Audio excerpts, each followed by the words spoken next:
ಈಗೇನ್ ತಿಳಿಸ್ಕೊಡ್ತಿದ್ದೇನಲ್ಲ, ಈ ಒಂದು ಇಲಾಖೆ ಸಂಪೂರ್ಣವಾಗಿ ಕರ್ನಾಟಕದಲ್ಲೇ ಖಾಲಿ ಇದೆ. ಮತ್ತೆ ಅಪ್ಲಿಕೇಶನ್ ಹಾಕೋದಕ್ಕೆ 25 ಏಪ್ರಿಲ್ 2026 ತನಕ ಅವಕಾಶ ಕೊಟ್ಟಿದ್ದಾರೆ. ಸಂದರ್ಶನದಲ್ಲಿ ನೇಮಕಾತಿ ಮಾಡ್ತಿದ್ದಾರೆ. ಇದೊಂದು ಒಳ್ಳೆಯ ವಿಚಾರ. ಸಂದರ್ಶನ್ ತುಂಬಾ ಜನರಿಗೆ ಪರೀಕ್ಷೆ ಬೇಕಾಗೋದಿಲ್ಲ, ಯಾಕಂದ್ರೆ ಪುಕ್ಸಟಿ ಜಾಬ್ ಸಿಗಬೇಕಂತೇಳಿ ಆತುರದಿಂದ ಕಾಯ್ತಾ ಇರ್ತಾರ. ಸಂದರ್ಶನ ಅಂದ್ರೆ ನಮಗೆ ಹಾಗೆ ಕೊಡೋದಿಲ್ಲ. ಕೆಲವು ಜನ ಗೊತ್ತಿದೆ ನೋಡಿ, ಕಮೆಂಟ್ ಮಾಡಿ ಗೊತ್ತಿರತ್ತೆ ಯಾವ ರೀತಿಯ ಸಂದರ್ಶನ ಅಂತೇಳಿ. ನಾನೆಲ್ಲ ಬಾಯಿ ಬಿಚ್ಚಿ ಹೇಳಲ್ಲ, ಅರ್ಥ ಮಾಡ್ಕೊಳ್ಳಿ. ನಿಮಗೆ ಏನು ಗೊತ್ತಿದೆ ಸಂದರ್ಶನದಲ್ಲಿ ಏನೆಲ್ಲ ಕೊಡ್ತಾರೆ, ಏನೆಲ್ಲ ತಗೋತಾರೆ, ಅದ ನಂತರ ಏನೆಲ್ಲ ಕೇಳ್ತಾರೆ, ಕಮೆಂಟ್ ಮಾಡಿ. ಈ ಒಂದು ಸಂದರ್ಶನ ಮೂಲಕ ಆಯ್ಕೆ ಮಾಡ್ತಿದ್ದಾರೆ. ಅದೇ ರೀತಿಯಾಗಿ ಈ ಒಂದು ನೋಟಿಸ್ ಆಗಿರೋದು 1ನೇ ತಾರೀಕು ಏಪ್ರಿಲ್ 2026 ಅಧಿಕೃತವಾಗಿ ನೋಟಿಸ್ ಆಗಿದೆ. ಇದ್ರ ಬಗ್ಗೆನೇ ಚರ್ಚೆ ಮಾಡೋಣ. ಇನ್ನು ಏಪ್ರಿಲ್ ತಿಂಗಳಲ್ಲಿ ಕರೆದಿರುವಂತ ಈ ಒಂದು ಸರ್ಕಾರ ಹುದ್ದೆ ಅದಲ್ಲ, ಅದ್ರ ಬಗ್ಗೆ ನಾಳೆ ಅಥವಾ ನಾಡಿದ್ದು ವಿಡಿಯೋ ಬರತ್ತೆ. ಸುಮಾರು 7 ರಿಂದ 8 ಇಲಾಖೆ ಬಗ್ಗೆ ಒಂದು ವಿಡಿಯೋ ಮಾಡಿ ತಿಳಿಸ್ಕೊಟ್ಟಿದ್ದೇವೆ. ಇನ್ನೊಂದು 20ಕ್ಕಿಂತ ಅಧಿಕ ಇಲಾಖೆ ಅಂದ್ರೆ ಪೂರ್ತಿಯಾಗಿ ಏಪ್ರಿಲ್ ತಿಂಗಳಲ್ಲಿ ಕರೆದಿರುವಂತ ಹುದ್ದೆಗಳ ಲಿಸ್ಟ್ ಆಗಿರತ್ತೆ. ಆ ಒಂದು ಲಿಸ್ಟ್ ಬಗ್ಗೆ ವಿಡಿಯೋ ಮಾಡಿ ತಿಳಿಸ್ಕೊಟ್ಟಿದ್ದೇವೆ. ಇನ್ನು 2 ದಿನದಲ್ಲಿ ಬರತ್ತೆ. ಇದು ಕೂಡ ಅದರಲ್ಲಿ ತಿಳಿಸ್ಕೊಡ್ಬೇಕಂತ ಅನ್ಕೊಂಡೆ, ಬಟ್ ಹಿಡಿಸಲಿಲ್ಲ. ಆದ ಕಾರಣ ನೋಡಿ ಇದ್ರ ಬಗ್ಗೆ ಚರ್ಚೆ ಮಾಡೋಣ. ಇನ್ನೂ ತರ ಯಾರು ಫಾಲೋ ಮಾಡ್ಕೊಂಡಿಲ್ಲ, ಸಬ್ಸ್ಕ್ರೈಬ್ ಮಾಡ್ಕೊಳ್ಳಿ, ಎಲ್ಲ ಕಂಪ್ಲೀಟ್ ಮಾಡ್ಕೊಳ್ಳಿ. ನೋಡಿ, ಅಪ್ಲಿಕೇಶನ್ ಹಾಕೋದ್ರೆ 43,000ದಿಂದ 55,000 ತನಕ ಸ್ಯಾಲರಿ ಕೊಡ್ತಾರೆ. ಎಕ್ಸ್ಪೀರಿಯನ್ಸ್ ಇದ್ದವ್ರಿಗೆ ಮತ್ತಷ್ಟು ಜಾಸ್ತಿ ಇರತ್ತೆ. ಎಕ್ಸ್ಪೀರಿಯನ್ಸ್ ಇದ್ದಂತ ವ್ಯಕ್ತಿಗಳಿಗೆ ಮತ್ತಷ್ಟು ಜಾಸ್ತಿ ಕೊಡ್ತಾರೆ. ಅಪ್ಲಿಕೇಶನ್ ಹಾಕೋದು 25 ಏಪ್ರಿಲ್ 2026. ಅರ್ಥ ಮಾಡ್ಕೊಳ್ಳಿ. ಇದು ಆನ್ಲೈನ್ ನಲ್ಲಿ ಅವಕಾಶ ಇರತ್ತೆ. ಆನ್ಲೈನ್ ನಲ್ಲೇ ಇರತ್ತೆ. ಆನ್ಲೈನ್ ನಲ್ಲಿ ಇಲ್ಲಿ ತಿಳಿಸ್ಕೊಟ್ಟಿರುವಂತ ಮಾಹಿತಿ, 10ನೇ ಸೆಕೆಂಡ್ PUC ಮಾರ್ಕ್ಸ್ ಕಾರ್ಡ್ ಬೇಕು, diploma, graduate, all semester marks card ಬೇಕಾಗತ್ತೆ. ಮಾಸ್ಟರ್ ಪೀಸ್ ಅಲ್ಲ, ಮಾಸ್ಟರ್ಸ್, ಪೋಸ್ಟ್ ಗ್ರಾಜುಯೇಟ್, ಅದಕ್ಕೆ ಸಂಬಂಧಪಟ್ಟಂತೆ ಯಾವ ಮಾರ್ಕ್ಸ್ ಕಾರ್ಡ್ಗಳು, ಫೈನಲ್ ಡಿಗ್ರಿ ಸರ್ಟಿಫಿಕೇಟ್ ಇದೆಲ್ಲ ಬೇಕಾಗತ್ತೆ ಅಪ್ಲಿಕೇಶನ್ ಸಬ್ಮಿಟ್ ಮಾಡೋದಕ್ಕೆ. ಅದ ನಂತರ ಏನ್ ರೂಲ್ಸ್ ರೆಗ್ಯುಲೇಷನ್ ಪೋಸ್ಟ್ ಏನೆಲ್ಲ ನೋಡಿ. ಇದು Indian institute of management Bengaluru, ಅಲ್ಲಿ ಖಾಲಿ ಇರತ್ತೆ. ಇದ್ರ ಬಗ್ಗೆ ತುಂಬಾ ದಿನ ಆಯ್ತು ವಿಡಿಯೋನ ಮಾಡಿಲ್ಲ, ಬಟ್ ಈಗ ತಿಳಿಸ್ಕೊಡ್ತಾ ಇದ್ದೀನಲ್ಲ.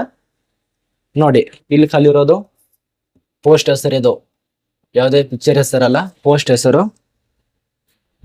ಅಕಾಡೆಮಿಕ್ ಅಸೋಸಿಯೇಟ್ ಅಂತೇಳಿ. ಈ ಒಂದು ಅಕಾಡೆಮಿಕ್ ಅಸೋಸಿಯೇಟ್ ಪೋಸ್ಟ್ ಇರತ್ತೆ.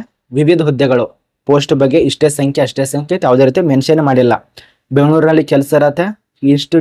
Indian institute of management Bengaluru, ಇಲ್ಲಿ ಖಾಲಿ ಇರತ್ತೆ. ಇನ್ನು ಇದಕ್ಕೆ ವಿದ್ಯಾರ್ಹತೆ ನಿಮ್ಮ ಮುಂದೆ ತೋರಿಸ್ತೇನೆ ನೋಡಿ. ವಿದ್ಯಾರ್ಹತೆ ಈಗ ನೋಡಿ 1 ಏಪ್ರಿಲ್ 2026 ಸ್ಟಾರ್ಟ್ ಆಗಿದೆ. ಇನ್ನು ವಿದ್ಯಾರ್ಹತೆ ಏನಾಗಿರ್ಬೇಕು ಇಲ್ಲಿದೆ, ಈ ಒಂದು ಕಾಲಮ್ದಲ್ಲಿದೆ ನೋಡಿ. ಕ್ವಾಲಿಫಿಕೇಶನ್, ಪರ್ಸನಲ್ ಪ್ರೊಫೈಲ್ ಇರತ್ತೆ. ಇದು ಮಾಸ್ಟರ್ ಡಿಗ್ರಿ ಆಗಿರ್ಬೇಕು. ಅದ ನಂತರ ಇವೆಲ್ಲ ವಿಷಯಗಳಾಗಿರತ್ತೆ ಇದರಲ್ಲಿ ಆಗಿರ್ಬೇಕಂತ ಹೇಳಿ. ರಿಸರ್ಚು ಇವೆಲ್ಲ ರಿಲೇಟೆಡ್ ಆಗಿ ಕೊಟ್ಟಿದ್ದಾರೆ. ಇಂಜಿನಿಯರಿಂಗು, ಅದೇ ರೀತಿಯಾಗಿ MBA.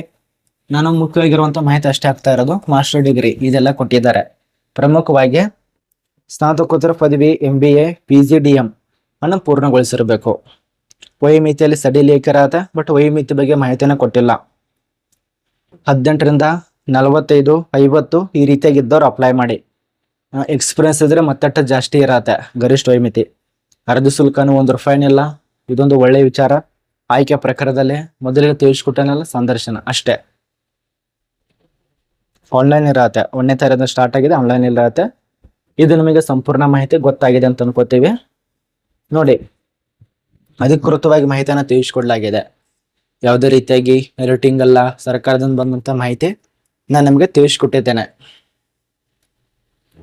ಈ ಒಂದು ನೋಟಿಸ್ ನಮ್ಮ ಟೆಲಿಗ್ರಾಮ್ ಗ್ರೂಪ್ ನಲ್ಲಿ ಇರತ್ತೆ, ಚೆಕ್ ಮಾಡ್ಕೊಳ್ಳಿ. ಇಲ್ಲಿ ಹೈಯರ್ ಎಜುಕೇಶನ್ ಸಂಬಂಧಪಟ್ಟಂತೆ ನೇಮಕಾತಿ. ಇನ್ನೊಂದು ಇದು ತಾತ್ಕಾಲಿಕ ಇರಬಹುದು ಬಹುಶಃ, ನನಗನ್ಸು ಮಟ್ಟಿಗೆ. ಇಲ್ಲಿ ಅಲ್ಲೇ ರೀತಿ ಕಾಣಿಸ್ತಾ ಇಲ್ಲ ನನಗೆ. ತಾತ್ಕಾಲಿಕ ಇರಬಹುದು. ಇಂತೆಲ್ಲ ನೇಮಕಾತಿಗಳು ತಾತ್ಕಾಲಿಕನೇ ಕರೀತಿರ್ತಾರೆ. ನೋಡಿ, ನೋಟಿಸ್ ನಮ್ಮ ಟೆಲಿಗ್ರಾಮ್ ಗ್ರೂಪ್ ಸಿಗತ್ತೆ, ಚೆಕ್ ಮಾಡ್ಕೊಳ್ಳಿ. ಸ್ಟೀಪಂಡ್ ನೋಡಿ, ಸ್ಟೀಪಂಡ್ ಇರತ್ತೆ ಅಂದ್ರೆ ತಾತ್ಕಾಲಿಕ. ಇದು ಕೂಡ ಸ್ಟೀಪಂಡ್ ಕೊಟ್ಟಿದಾರಲ್ಲ, ಒಂದು 15,000, 20,000, 30,000 ಈ ರೀತಿ ತಾತ್ಕಾಲಿಕ ಇರತ್ತೆ. ಇದು ಕೂಡ ನೋಡಿ. ಇದು ನಿಮಗೆ ಸಂಪೂರ್ಣ ಮಾಹಿತಿ ಗೊತ್ತಾಗಿದೆ ಅಂತ ಅನ್ಕೋತೀವಿ. ಇನ್ನು 4-5 ದಿನದಲ್ಲೇ ಅಥವಾ 2-3 ದಿನದಲ್ಲೇ ಈಗೇನು ಏಪ್ರಿಲ್ ಅಲ್ಲಿ ಕರೆದಿದ್ದಾರಲ್ಲ, ಅದಕ್ಕೆ ಸಂಬಂಧಪಟ್ಟಂತೆ ಎಲ್ಲ ಮಾಹಿತಿಯನ್ನು ಚರ್ಚೆ ಮಾಡೋಣ.